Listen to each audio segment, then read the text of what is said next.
every American's right, privilege, to become financially independent. So here's my definition of financial independence. The ability to live from the income of your personally invested resources.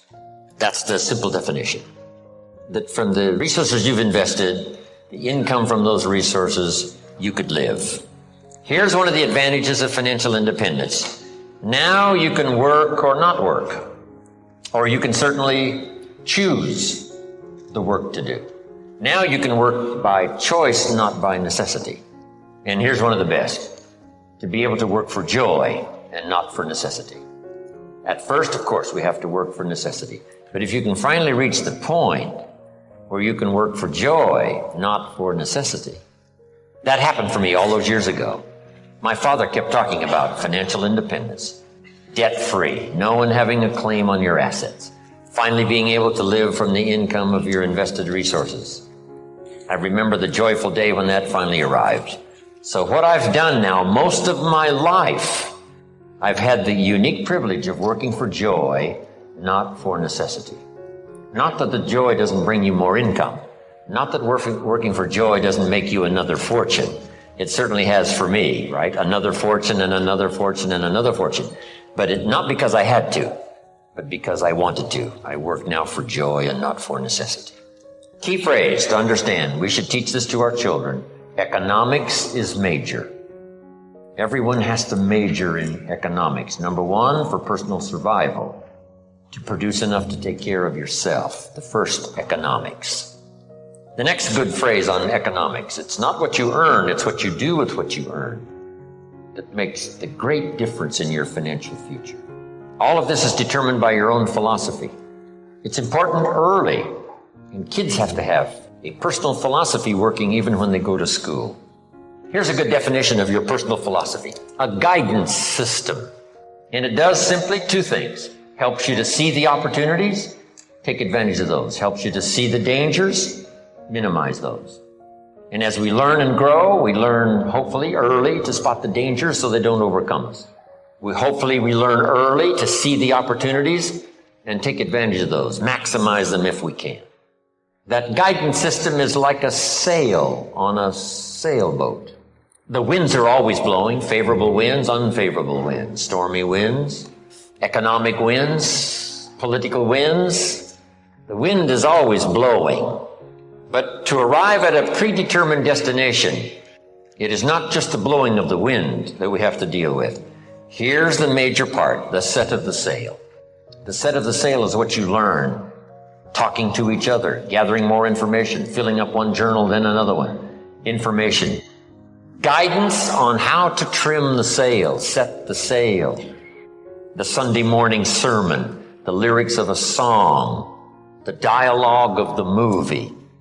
Words put into good structure so that they deliver enlightenment, information, knowledge. And we use that to set sail. And it isn't that you set sail once and then that's it and it's over. It is a continual setting of sail every day, every month, every year. Setting sail economically, trimming the sail. For your good health, you just have to set sail toward the destination you wish to reach, having good health. Then it's easy to neglect. Then it's easy to slide. Here's one of the better phrases. Everything by longevity tends to get off course. When the early astronauts made those trips to the moon, on the way to the moon, here's what they had to engage in. Mid-course corrections. They look at all the gauges, and some solar winds that they didn't expect has pushed them off course as they look at the gauges. Now they must fire the little rockets to get the spaceship back on course. And it's especially critical if you're headed for the moon. If you're in an airplane and you miss Los Angeles and, make San Francisco, you're okay. But you can't miss the moon. And here's why. If you miss the moon, you can't get back. So just put this little note now. It's a pretty serious note. Some destinations are critical. Speaking of going to the moon, I met Neil Armstrong one time, a little talk he gave. Here's what he said in his little talk. going to the moon was just a matter of solving a couple of problems. Problem number one, how to get there. And then you just figure that out, how to get there. Problem number two, what? How to get back. That's problem number two, and you just solve that. Now, he said, it's also critical not to leave until you've solved both problems. I thought that was classic. Wow, speeches and information give us so much to chew on. Because you know what I did in some of my enterprises? I figured out how to get in. I didn't figure out how to get out. And some cost me more than I wanted to pay. Just because I, too quickly figured how to get in, did not figure how to get out. Whether it's a lecture like we've engaged in here, hours and hours and hours, or whether it's a simple sermon. Schuler Jr. was giving a classic sermon one morning, and I was privileged to hear it. Here was the notes on his sermon. It's very brief, so I'll give it to you. So jot this down. These are great notes. Here was his sermon. Number one, if you think it's impossible, it isn't. Here was point number two. If you think you know everything, you don't. Point number three, if you think you're alone, you're not. Isn't that a classic? That's a classic sermon. Your philosophy, whether it's your philosophy about economics or your philosophy about marriage or your guidance system about good health, it's easy to get off track. So by longevity, we start, and sure enough, it drifts off course.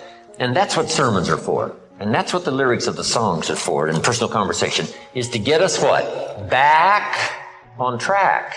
And hopefully we're not too far off track so that it doesn't take too long to get back on track. So maybe that's all you needed this weekend. You're doing pretty good, but in a few things you've drifted a little to the right, or you've drifted a little to the left, or just by, a casual approach to some things instead of the serious approach, you're a little bit off track. And it doesn't take that long, if it hasn't gone on too long, to get back on track. But even if it's been a long time, you can start the process overnight. You can start the process decision-making this weekend. Could be some of the most important of your life and your future. Now, your philosophy about money. What about money? What about success? It's a good debate. I've got a good question. It's not necessarily a high moral question, but it's a pretty good question. If you could do better, should you? That's not a bad question. Now, all of us have personal choice, but this is a good question, and a lot of my stuff is up for debate. I don't even claim to be right. If you take all these notes and throw them away and go listen to somebody else, I'll be just as happy. Because, it doesn't matter. As long as you finally, get the ideas that make a difference for you and add to the wealth and the structure of your own life systems. That's what's important. Not that I deliver the message that's all important. But piece by piece and speaker by speaker and teacher by teacher and phrase by phrase and book by book, we pick up the information that helps us to fine-tune our life and our future. But this is a good one for your own debate. If you could do better, should you? When I meet Mr. Schoaf, I'm not in good shape. Here's where I was when I met him. Pennies in my pocket and nothing in the bank. Because the story of the Girl Scout with the cookies had just occurred in my life. And now I meet this man. Here's what he said. Now to get started in a whole new direction, here's what you need to do. You need to develop a financial statement. And a financial statement is very simple. It's a piece of paper with a line down the middle. On this side is the value of all your assets. And over here is all of your liabilities. Here's what you've got in terms of worth, and here's what you owe. And then when you add up all of the value of your assets and you add up all that you owe, called liabilities, we come up with what we call now, finally, when you subtract one from the other, your current net worth. Here's a good place to start. Key phrase, take a picture of where you are. And here's what it's called, the truth. I got to take a picture of where I am. I got to know how good it is, or I got to know what? I got to know how bad it is. I got to know how much I'm on the upside, or how deep a hole am I really in. So this is what I started. It was a simple little program of coming up with my current net worth. My liabilities, that was easy. I owed my parents. I owed. I made the third borrowing on my car, and he was threatening to come and get it, drag it down the road, rear end up in front of my neighbors. So I had plenty of liabilities. On the asset side, I put my furniture even. I put everything I could think of. My shoes. I mean, wouldn't the Salvation Army give me $2 for my shoes? I mean, I am scrambling. And when I did this exercise, guess what it did? It really soberly gave me a current picture of where I was. And guess what? I was unhappy. But here's what's important about the truth. It sets you free. Number one, free to correct old errors in judgment. That's what the truth is for. To correct old errors. After 6 years, I started working when I was 19. And when I took a picture of where I was, it was not a very happy experience. So now, where do we go from here? Number one, perhaps a new philosophy. Here's the philosophy usually of the rich and the poor. Poor people spend their money and invest what's left. Here's usually the philosophy of the rich. The rich invest their money and spend what's left. It's just a little turn of semantics. But the little turn of semantics is like the turn of the set of the sail that takes you in a whole different direction to wind up at a good place in 1 year or a place, of average, mundane, where you don't really want to be. Just that little simple shift of philosophy. So here's the key. Think like the rich. Invest your money first, then spend what's left. Don't spend your money and invest what's left. Now the whole key is lifestyle. The money is always there, either to spend or invest. The difference in what you do with it is based on philosophy, not economy. It isn't the state of America's economy that makes the difference. It's the difference in your philosophy, right? That illustration? Here's a book on how to get rich. It costs $20. Somebody says, well, a poor person can't buy that book. Say, no, it's only 7 Coca-Colas. And you either spend the money on the 7 Coca-Colas or a $20 book that teaches how to get rich. So jot this down. Everybody has the money, even the poorest of the poor. The key is how to spend it. The key is what to spend it for and how you spend it. First, how you earn it is determined by your philosophy. Second, now, how you spend it is determined also by your personal philosophy. So what would be a good philosophy to follow? And this is the little simple form I want to give you on financial independence, wealth for the future. Won't take long now to jot this down. It takes a little longer to go do it, but here it is. Never spend more than 70 cents. 70 cents. You've got to pick some number, right? This is the number I've picked. Refine your own to suit you. But I suggest don't spend more than 70 cents. Here's where the other 30 cents goes. 10 cents, 10% of your income for charity, church, supporting worthy projects, teaching children here to become generous. If kids understand generosity, they'll give you 10 cents out of every dollar that they earn. And this is a good place to start. It's easy to give 10 cents out of $1. A little more difficult to give 100,000 out of $1 million. Here's the next 10 cents. Active capital.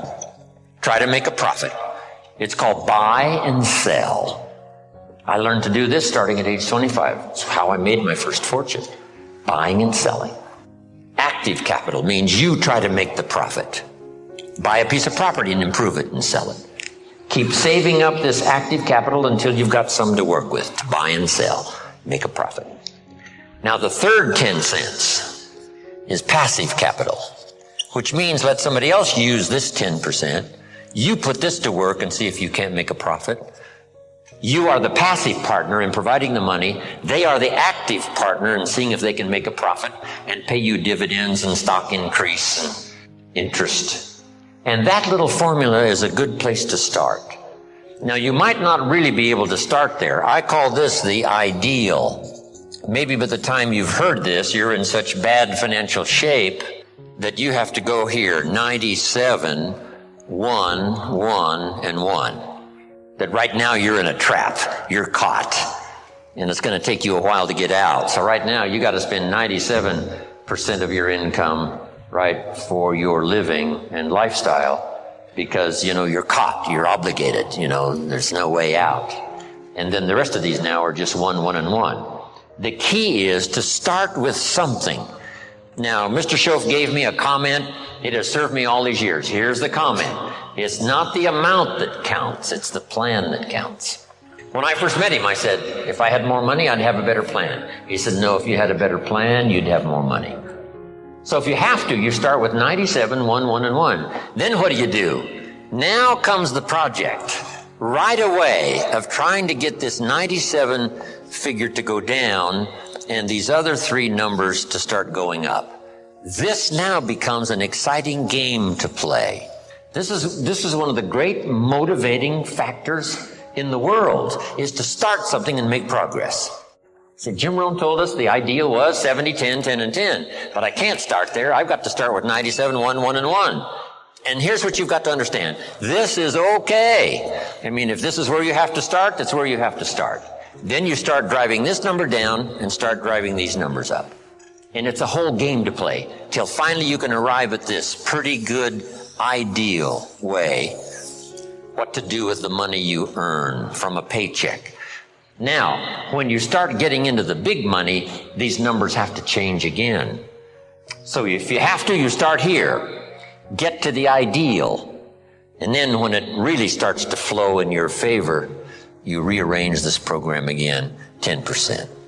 Because if you're doing big time, you couldn't spend 70% of your income. It would be obscene. So just a little formula to follow. Here's the next one now. This is only a suggested plan. This is not written in any law. Most advantages and benefits for the future are not written in law. There's no law that says you must not have a heart attack. Where is it written? There is no law. That you must demand of yourself. There is no demand that you have a good financial plan that'll safely take care of your family for the future. There is no law. You could be careless and lose it all and finally have to be supported by the state. So there is no law that you must be responsible and have a good financial plan. You must demand it of yourself. So I'm asking you to make that note. It's what we demand of ourselves that counts. There's no law that says you must have a health plan that's going to make you extremely healthy for the next 10 years. There is no law. That you must demand of yourself. And those are the disciplines now that really start to count, the ones you demand of yourself.